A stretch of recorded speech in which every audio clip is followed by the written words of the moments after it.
If you're anything like me, you want to know that the effort and the energy and attention and time and money that you're putting into the thing that you were doing is actually going to give you an ROI. So, return on investment for what you're putting in, see what you're actually going to get out. And so, whether it be if you have a health goal, a fitness goal, and those two things aren't really mutually exclusive, but you can do them together, you want to know if you're making progress. And after working with so many clients, both in a clinical setting and also on my own business side, from training, nutrition, and just everyone across the spectrum, everyone wants to know if they're making progress. And I too want to know if I'm making progress in my own life, in the things that I am doing, in the things I am trying to achieve.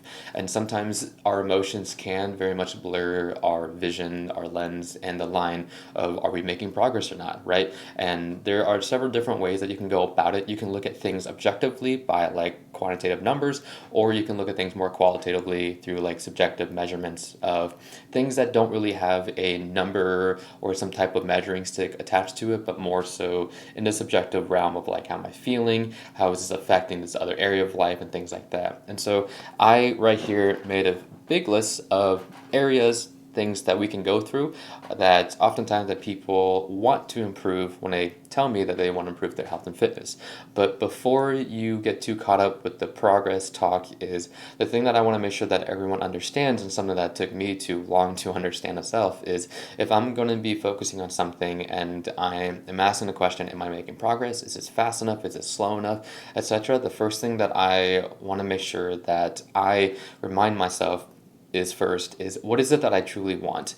Do I have a specific goal, a specific destination, an outcome that I'm trying to achieve identified for myself, like getting as specific as possible? Because so many people come to me and ask me, how do I lose weight? How do I get healthier? And those things are great, fantastic goals that can improve the quality of everyone's lifespan and health span. But the thing is, they're too broad. It's kind of like if I were to go to a financial advisor and tell them, I want to be rich, I want to have money in my bank account. That's fine and dandy, but that leaves so much room for interpretation, and it's so broad that we need to kind of zoom in a little bit more to get a more fixed target on what are we trying to work towards. Because you can work towards anything, but you can't work towards everything, and we got to find some way to measure our progress. Otherwise we're kind of just kind of floating in the air here.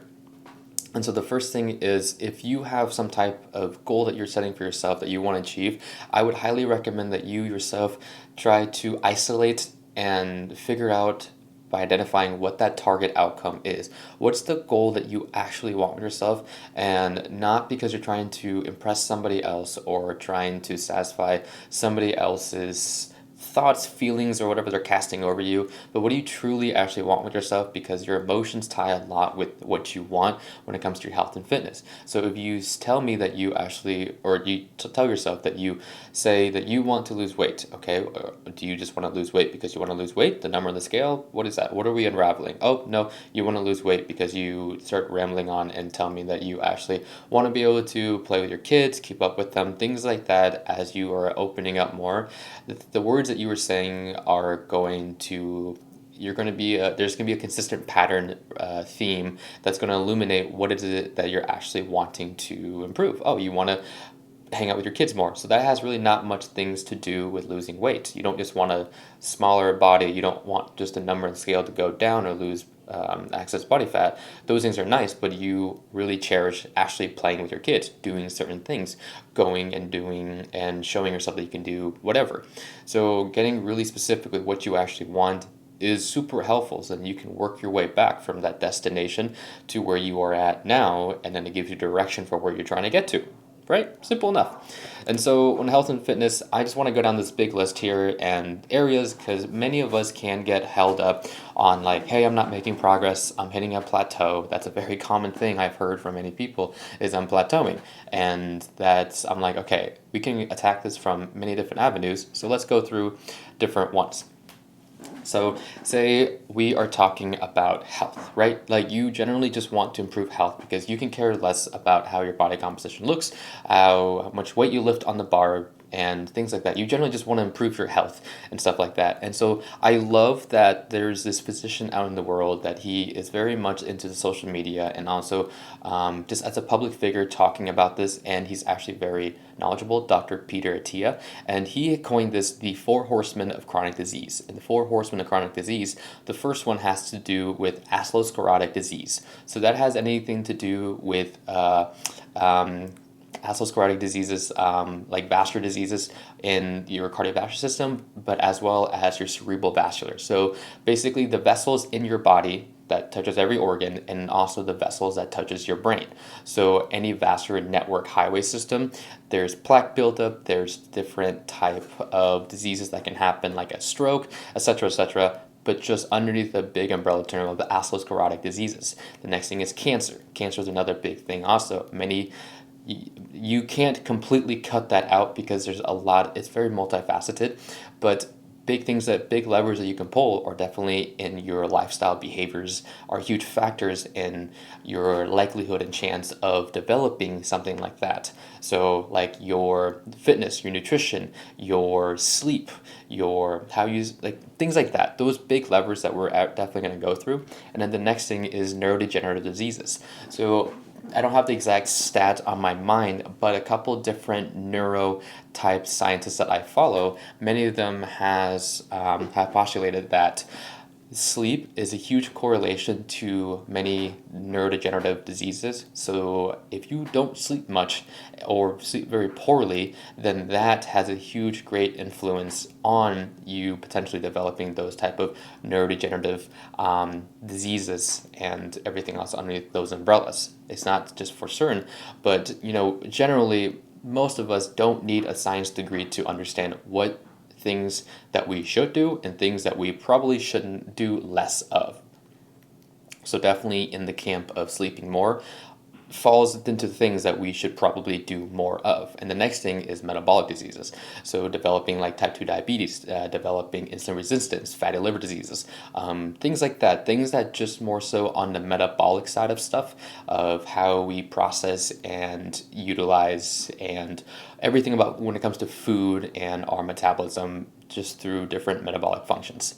So as a recap, the four horsemen of chronic disease is atherosclerotic diseases, cancer, neurodegenerative, and metabolic. So if you're looking at health and you want to improve areas in these areas, and you're like, I don't know what to look at, I don't have all the money to look it up, to buy all these watches, these gadgets, and stuff like that, I want to go through different things that you can like objectively measure to just like show you, yo, you're making progress, and then other like subjective things. And just actually one more thought before I go right into that.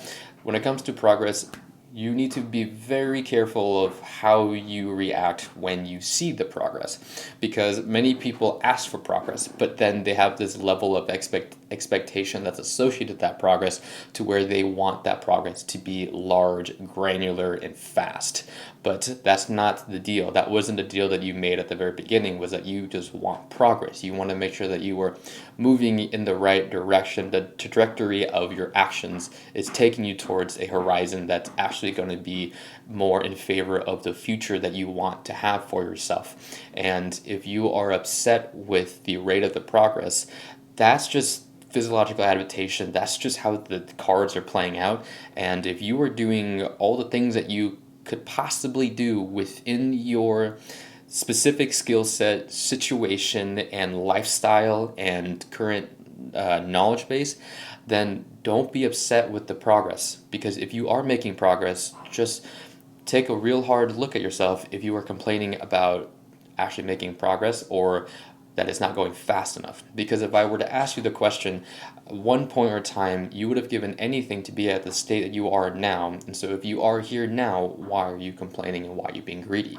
So that's a really big mirror and a big introspective moment that you have to have with yourself. And when I figured that out with myself, and I still continue to have that in certain areas, I'm like, ooh, okay, let me sit my ass down and shut up and just be okay with everything happening. Because that's the big variable that we all often forget, is that shit takes fucking time. And that's it. Because if you spent 10 years digging yourself into a hole, you're not going to get out of it that fast. It's going to take time to crawl herself out.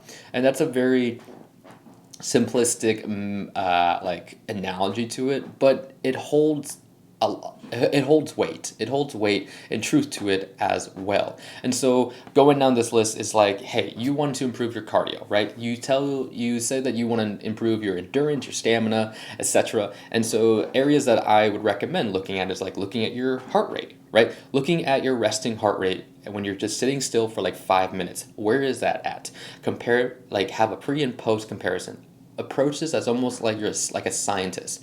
So look at it as like, okay, let's look at the thing beforehand, your heart rate, cool. And then after some time of doing some type of intervention and some type of action, and then after some time, see where things are at. Are you making improvements? Your resting heart rate, is it getting lower when you're sitting there or just as you're going about your normal activity?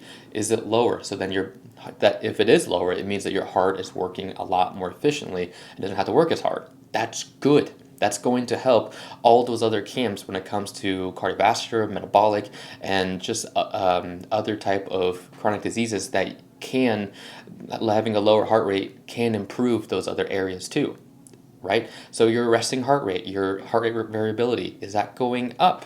Is your body able to manage stress? Heart rate recovery, so after your workout, how fast is your heart actually recovering back to baseline after a quick bout of exercise, of running or lifting or whatever, things like that. And or like your blood pressure, is your blood pressure within good healthy parameters of 180 over 120 over 80 beats per minute. That's like kind of like the middle ground right there. So is your blood pressure within ranges? Or is your heart rate variability, all these different cardiovascular areas.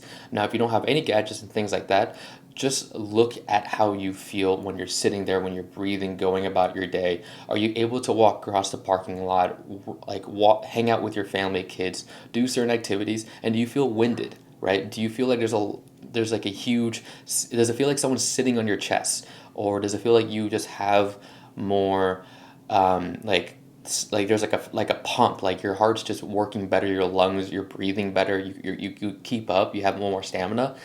If it is, then that's a good indicator, that's a good metric to show that, like, dude, you were doing well, continue on. And then now it comes to like building muscle, losing fat, things like that. Objective measurements is like you can step on a scale. You can go and get some type of like in-body scan, uses bioelectrical impedance analysis technology, fancy sciencey word jargon for basically the machine. You just hold some type of metal machine, it sends electrical current inside you and it shoots back out, gives you some numbers, tells you your body fat, muscle, etc. Or like these other types of body composition scans. They'll spit out a bunch of numbers. Which direction is the trend going, up or down? Okay, cool. Now, if you don't have money to all that stuff, you can just look at yourself, right? Just notice how your clothes are feeling. Notice how, oh, my pants, I can pull a couple more belt loops. Oh, my shirt, I don't have to buy certain sizes or whatnot. Those are good indicators to show you that your body composition is improving as well. And so if the number on the scale isn't going down or going up or whatever the goal is, you can just feel it in your clothes and how you feel and how you're moving around, your mobility, things like that. That's a great way to know if you're either building more muscle or getting leaner by losing some adipose tissue, recomping your body composition. Great things. Now, if you want to look at things more like metabolically, right? You go get a blood work done. Just literally go get blood work done. It doesn't matter. Just go get blood work done and get your blood work done to just see what's happening underneath the hood, right? Are you lowering your lipid levels so that you aren't helping swinging the pendulum towards increasing those like cardiovascular, like atherosclerotic diseases, right? Lipid levels, good heart, blood vessels, things like that. Things don't build up and your vessels are like healthy. You want healthy, pliable, flexible like vessels, right? So lowering your lipid levels. So cool. Now you're improving insulin sensitivity and blood sugar regulation. How are you when you eat carbohydrates? Are you able to handle it? Are you doing okay? Like, are you like going on walks after you eat? Are you doing that type of stuff? Are you moving more, exercising, sleeping better, feeding yourself better? If you are able to go get these things looked at, Then you can get objective numbers. Now, if you can't get those numbers, how do you know if you're feeling better? By doing the thing you know 100% absolute certainty that you will do better, because there's so much strong science out there to say, hey, if you go on a walk after you eat, you are going to feel better. It's going to improve your blood work, lower your lipid levels, increase your insulin sensitivity, increase help with your any type of metabolic functions. You are going to feel better. Without a doubt, grand slam. And now, like, thinking how many steps? Well, 7 to 9,000 steps. Once you walk around that like health bubble or anything more, you're just gonna really like decrease all cause mortality. Like, better chance at all of it. And what that jargon really means is the more you walk, the better chance you have at not dying from all these different chronic diseases that's on the table. The better chance you have. Like, you are like the person I would bet on. Like, if you walk like 10,000 steps a day, 20,000 steps a day, or even 7,000 steps a day, I'm going to put my money on you to being like, you're going to live longer.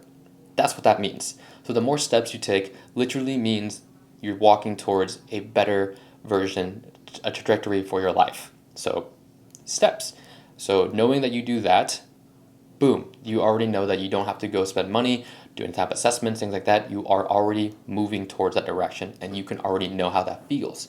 And just cognitively and like your like executive function. And so what executive function and cognitive stuff means is just like how you think, how your emotional, intellectual intelligence is, how sharp is your mind cerebrally throughout the day. Can you think very critically? Do you have brain fog? Do you feel slower? Do you feel like you're moving quickly, thinking really hard, be able to get in tune, tunnel vision, get in a flow state thinking about stuff, and just like do challenging, complex neuro stuff? Like, are you able to do your job well? And if you know that you're able to do that, that means your body is assisting you, your executive function, your cognitive function is doing well. And then that's just on the intellectual side. How about the emotional side? Are you able to have hard conversations? Are you able to manage your emotions as they fluctuate depending on whatever stimulus, whatever news you just got? Are you able to regulate that well? Those are practices as well.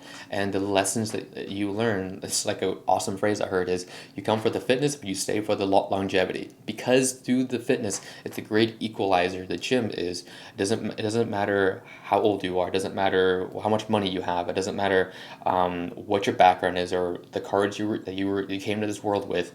As long as you just enter the weight room, the weight just needs to be picked up. And can you do it or not? And through those actions, through those like the pain of doing that stuff, of training and pushing yourself, you will develop scars, and through those scars you learn your lessons, and you are able to actually sharpen your mind, sharpen your body, sharpen your character, and everything else that comes with it that you did not expect, but you came for the fitness and you stayed for the longevity. Like, boom, you came for the gains, but you got so much more.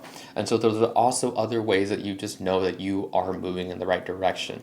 It doesn't matter if you don't have all the money in the world, resources, whatnot. If you pull on the essential big levers that we all know is feed yourself well of things that's like protein. You know that's going to be good for you. Protein from leaner cuts, protein from dairy products, from meat, from fish, whatever. Carbohydrates, eat your carbs, but try to tip and swing the pendulum of your carbohydrates over towards like potatoes, things that are grown out, whole grain stuff. Like, you know how you feel when you eat certain things, and you know how you feel when you eat greasy, fried, ultra processed things. You feel a little off, and your tummy will tell you, your gut health as well. You can go get like a gut GI mapping to see how your gut handles things, but doing these type of things help as well. So blood work, your fitness, your performance in the gym, your performance in life. Are you able to do the things you actually want to do as you get older? Or are you starting to lose things, right? And the other areas is like your self-image, your relationship with your body, the relationship you have with your food, things like that. Are you getting triggered? So there's lots and lots of areas that you can look for to see if you are improving in all these different facets when it comes to your health and fitness and also your sleep. Like, how is your sleep? How's your energy levels each day? And as I'm rambling on for the last 19 minutes, is that there's so many areas that you can look at and be like, okay, if you ever feel like you're at a plateau, listen to this, and there are a plethora of areas that could be improving, and you just have to give it time. So this is where I kind of want to round it, because I can go on forever. And if you were just a person looking for progress, if you were a coach listening to this, anybody listening to this, you can do it as long as you like. The weight of your actions will dictate the direction of where you are going, of where the pendulum is swinging, and it's just keep it simple. Just keep it simple. Do the things that you know work, the foundational stuff, before you go in from a tactical advantage and try to like zero in on the like ones and zeros. Just pull back, look at the big picture, get yourself out of the bottle, out of the box, and look at the big picture of, okay, what things am I doing? Okay, what things am I ignoring because maybe I wasn't clear of what I actually wanted to, what I actually do or don't. So you kind of get where I'm going there. So if you guys listen this long, thank you so much. Much love. Yeah, if you have any questions, feel free to, of course, send me messages. I just hope this was helpful to you, and hope that if you feel like you are plateauing, not making progress, you can listen to this, and it just kind of shines light and illuminates different avenues and doors that you may not be aware that are even there, and that you are crushing it. Because if you're listening to this, you are my people that demand more of themselves and are willing to do more and be more and to endure it, because you're obsessed with this and this is your passion, and you just want the best for yourself. So dope. All right, much love, guys. Catch you next one.